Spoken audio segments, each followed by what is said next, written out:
स्वागत है आप लोग का न्यूज ऑफ द डे में। मेरा नाम है राजेश रंजन। दोस्तों रोज की तरह आज भी आया हूँ आप लोग के लिए एकदम जबरदस्त न्यूज लेके। दोस्तों इंडिया गठबंधन, बीजेपी के खिलाफ विपक्षी दल ने महागठबंधन से हटके इंडिया गठबंधन बना तो लिया है, लेकिन सीटों की बंटवारे में मारामारी हो रही है। पूरा न्यूज बताएंगे। लोकसभा 2024 का चुनाव बहुत नज़दीक है, पर इंडिया गठबंधन में एक तरीके से बिखराव नज़र आ रहा है और सीटों को लेकर मारामारी है, और जो कुर्सी है प्रधानमंत्री का उसको लेकर भी अंदरूनी कलह है, ऐसा सूत्रों के मुताबिक कहा जा रहा है। सब पे बात करेंगे दोस्तों, बने रहिए वीडियो में। चैनल पे नए हैं तो सब्सक्राइब करके बेल आइकन जरूर दबाइएगा। कांग्रेस एक तरीके से लीड कर रही थी इंडिया गठबंधन को, पर ये जो 2 से 3 राज्यों में मध्य प्रदेश, छत्तीसगढ़ और राजस्थान में जब कांग्रेस को हार मिली तो अब वो उस तरीके से सीनियर पार्टनर रहा नहीं इंडिया गठबंधन में। सीटों को लेकर मारामारी जो है वो और तेज हो गई है, क्योंकि इसमें कई एक चेहरे हैं। जैसे कि आप देख सकते हैं कि नीतीश कुमार, ममता बनर्जी, अखिलेश कुमार यादव, अरविंद केजरीवाल सबसे महत्वाकांक्षी हैं प्रधानमंत्री पद के लिए। वहीं सबसे बुजुर्ग बात करें शरद पवार, और भी तमाम कई नेता हैं, साउथ से भी हैं। पर इन सब में से अगर सबसे ज़्यादा दावेदारी की बात करें तो वो दावेदारी नीतीश कुमार की बताई जाती है। वो हिंदी पट्टी के अच्छे वक्ता भी हैं और नेता भी हैं, पर कांग्रेस पार्टी चाहेगी कि उनको अपना प्रत्याशी ही उनका एक तरीके से प्रधानमंत्री का कैंडिडेट बने। वहीं शरद पवार इतने लंबे राजनीतिक अपना जो उनका रहा है अनुभव, उसके आधार पर वह कई बार प्रधानमंत्री बनते बनते रह गए हैं, और उनको भी होगा कि आखिरी जाते उनकी जो ये आखिरी एक तरीके से लोकसभा चुनाव कहा जा सकता है उनके करियर का, उसमें वो प्रधानमंत्री पद के लिए जरूर उस कुर्सी तक पहुँचे। वहीं नीतीश कुमार नरेंद्र मोदी से राजनीति में सीनियर बताए जाते हैं, तो नरेंद्र मोदी के वो दोस्त भी रहे हैं, कई मायनों पर साथ रहे, कहीं दूर रहे, पर राजनीति उनसे एक तरीके से कह सकते हैं कि नरेंद्र मोदी के करीबी हैं वो। लालू प्रसाद यादव, उनके बेटे तेजस्वी यादव, वहीं सबसे बड़े दावेदार राहुल गांधी, मल्लिकार्जुन खड़गे, कहीं प्रियंका गांधी को बताया जा रहा है। तो सब पे बात करेंगे दोस्तों। लोकसभा चुनाव में सीट शेयरिंग इंडिया के लिए चुनौती है।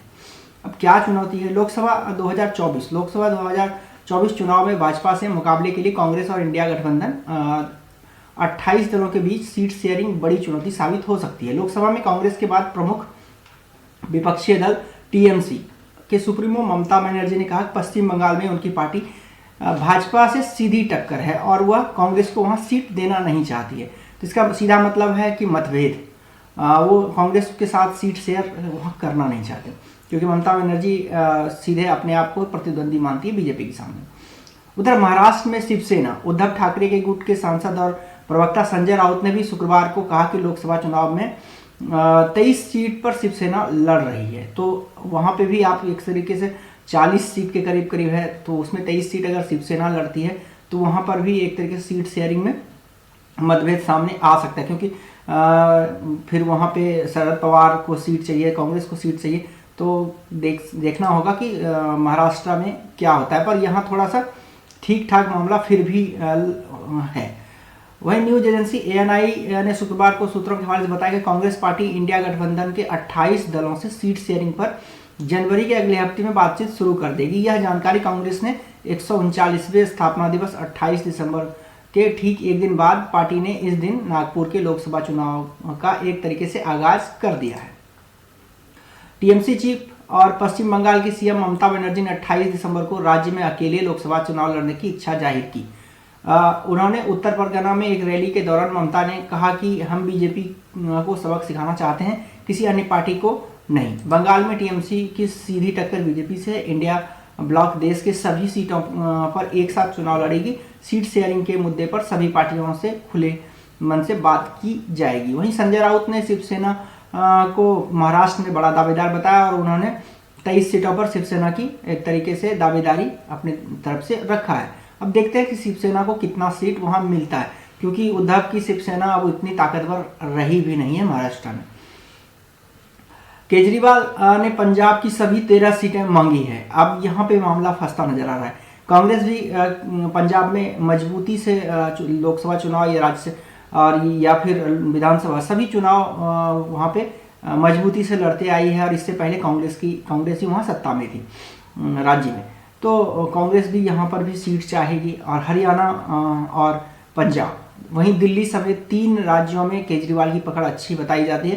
केजरीवाल पंजाब में एक भी सीट किसी और पार्टी को देना नहीं चाहते इंडिया गठबंधन में।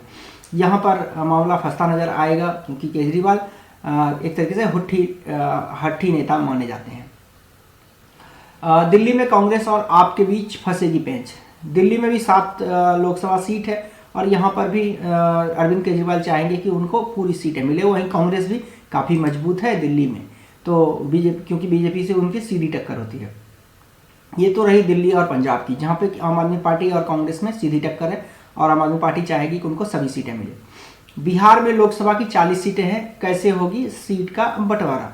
ये भी एक ऐसा राज्य है जहाँ पे कि कांग्रेस को कुछ खास सीट मिलने की उम्मीद नहीं है, क्योंकि यहाँ 2 बहुत बड़ा दल है, जैसे आरजेडी और जेडीयू, जिसके प्रमुख हैं लालू प्रसाद यादव, और दूसरा की भी बात करें तो नीतीश कुमार अभी हाल में ही वो अध्यक्ष बने हैं जेडीयू के। 40 लोकसभा सीट पर बात करें तो वहाँ पे 20-20 सीट तो वही लोग खेलने वाले हैं, तो कांग्रेस को वहाँ क्या मिलेगा पता नहीं। कांग्रेस बिहार में बहुत ज़्यादा परेशान नजर आएगी।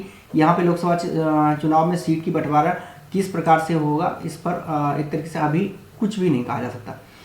कांग्रेस पर ज़्यादा सीटें छोड़ने का दबाव रहेगा। इंडिया गठबंधन में अगर कांग्रेस पार्टी राज्य में जैसे कि यूपी, बिहार, महाराष्ट्र, तेलंगाना, इन सब में कमज़ोर नज़र आती है, वहाँ पे कांग्रेस पार्टी चाहेगी कि उनको भी कुछ सीटें मिले, पर वहाँ के जो क्षेत्रीय दल है उनको वो, और बंगाल सहित बंगाल में भी ममता बनर्जी नहीं चाहेगी कि उनको कोई भी सीट किसी और पार्टी के लिए छोड़े। इंडिया में शामिल पार्टियों के बीच सबसे बड़ा मुद्दा सीट बंटवारे का ही है। गठबंधन में शामिल ज़्यादातर दल कांग्रेस पर ज़्यादा सीट छोड़ने का दबाव बना रहे हैं। मीडिया रिपोर्ट्स के मुताबिक राजनीतिक परिस्थितियों के चलते कांग्रेस करीब 310 सीटों पर लड़ सकती है और करीब 230 सीट सहयोगियों के लिए छोड़ सकती है। कांग्रेस और बीजेपी के बीच गुजरात, मध्य प्रदेश, राजस्थान, कर्नाटक, हरियाणा, असम, छत्तीसगढ़, उत्तराखंड, हिमाचल और अरुणाचल, चंडीगढ़ और गोवा में सीधी टक्कर है। यहाँ पर कांग्रेस को छोड़कर इंडिया के 25 दलों में से किसी का भी बहुत ज़्यादा प्रभाव नहीं है। इन राज्यों में 131 सीटें हैं जहाँ बीजेपी 50% से ज़्यादा वोटों से जीतती है।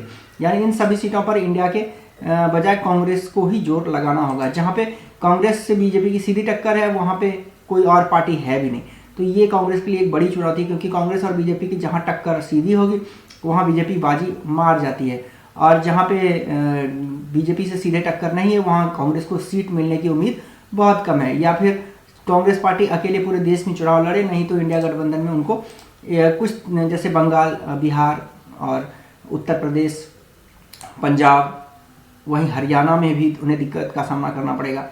इन सब स्टेट में, महाराष्ट्र, इन सब में उनको सीट कांग्रेस को बहुत कम मिलने की उम्मीद है, और उनको ज़्यादा सीट अपने सहयोगियों और वहाँ के जो लोकल छत्रप है जो कि मजबूत हैं उनके लिए छोड़ना पड़ेगा। देखना होगा क्या कांग्रेस पार्टी कितना कुर्बानी दे सकती है इंडिया गठबंधन के लिए, या फिर बाद में जाके पूरी तरीके से ये गठबंधन बिखर जाएगा, क्योंकि बीजेपी की तरफ से ये कहा जा रहा है कि ये गठबंधन चलने वाला नहीं है। और अगर ये गठबंधन सीट शेयरिंग में अपना इस तरीके से मामला को सुलझा लेती है तो बीजेपी के लिए बड़ी चुनौती होने वाली है 2024। तो देखते हैं, जो भी हो, आप लोगों का जो राय हो कमेंट बॉक्स में ज़रूर लिखिएगा। अच्छा लगता है मेरा वीडियो तो शेयर कीजिए अपने फ्रेंड और फैमिली तक, और लाइक करके सब्सक्राइब जरूर कीजिए। सब्सक्राइब करके बेल आइकन जरूर दबाइएगा, जिससे कि आपको मेरा वीडियो सबसे पहले मिलेगा। दोस्तों, आप स्पोर्ट्स से रिलेटेड अगर वीडियो देखना चाहते हैं तो मेरा एक और चैनल है स्पोर्ट्स ऑफ द डे, इसको भी सब्सक्राइब करें। इस पर मैं तमाम क्रिकेट से जुड़ा वीडियो अपलोड करते रहता हूँ। अगर आप किसी और तरीके का वीडियो भी स्पोर्ट्स से रिलेटेड देखना चाहते हैं तो भी इससे जुड़ सकते हैं। मैं इस पर स्पोर्ट्स से जुड़ा ज़्यादातर वीडियो डालता हूँ, ज़्यादातर क्रिकेट से जुड़ा और तमाम स्पोर्ट्स से भी कुछ न्यूज़ ऑफ द डे हो। तो दोस्तों बने रहिए हमारे साथ, दोनों चैनल को सब्सक्राइब कीजिए। मिलते हैं किसी और टॉपिक के साथ किसी और वीडियो में। नमस्कार।